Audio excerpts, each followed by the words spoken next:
That last song was written, it's called Air Guitar. That was written sort of in response to a fella I played with quite a few times called Michael Hedges.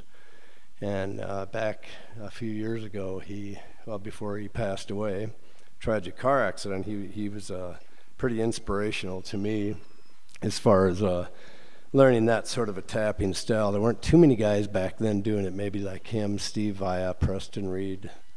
There are a few players like that, so it was a lot of fun.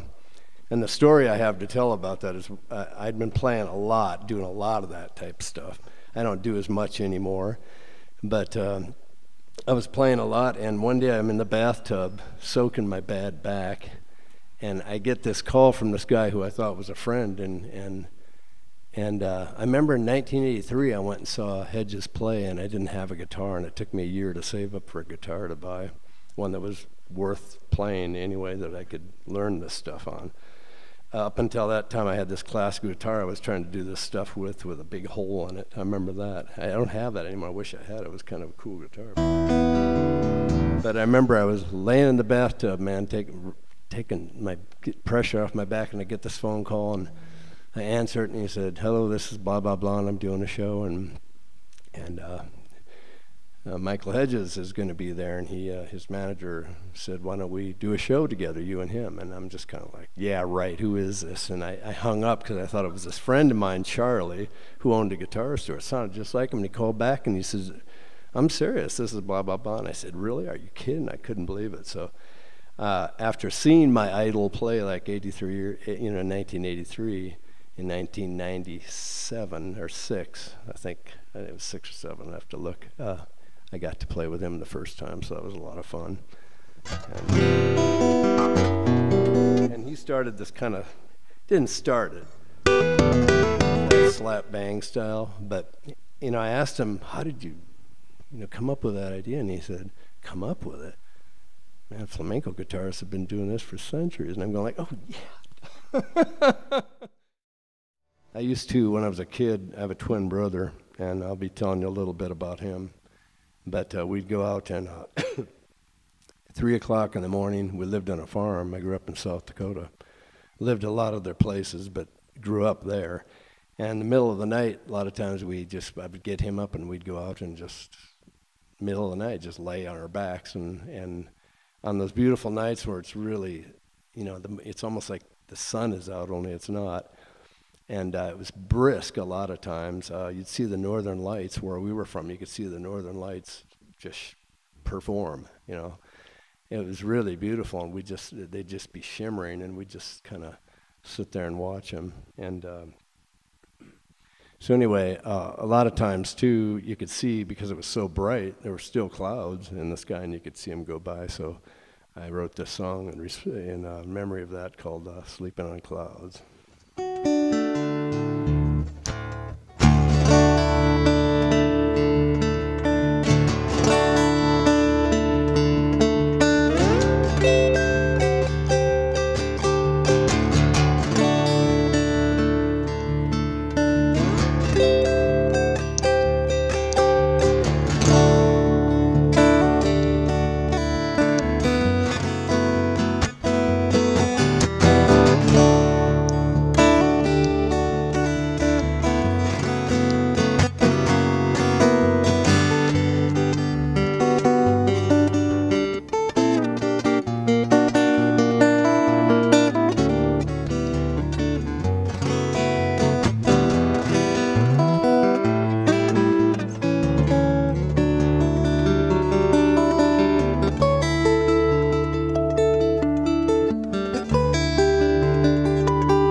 So a long time ago, I was actually in Santa Fe, and I was in a grocery store, and there's this, just getting some stuff, and it's the first time I'd ever been there, and so I was kind of going to all the artsy places, which there's a million of them. I never could get through them. And went into this grocery store, and there was this lady there with this little girl, and she was probably, oh gosh, she was 5 maybe, and she had these pink cowboy boots on with one of these cowboy dresses on. She was really cute. She was twirling around doing that whole thing. She just comes up to me and starts talking to me like I've known her, my whole life, like she's known me her whole life, and wants to know who I am and what's going on. And she kept staring at me. I figured I looked like Santa Claus or something, so she thought Christmas was early. This is only in the last 6 years. That's what kids will do to you.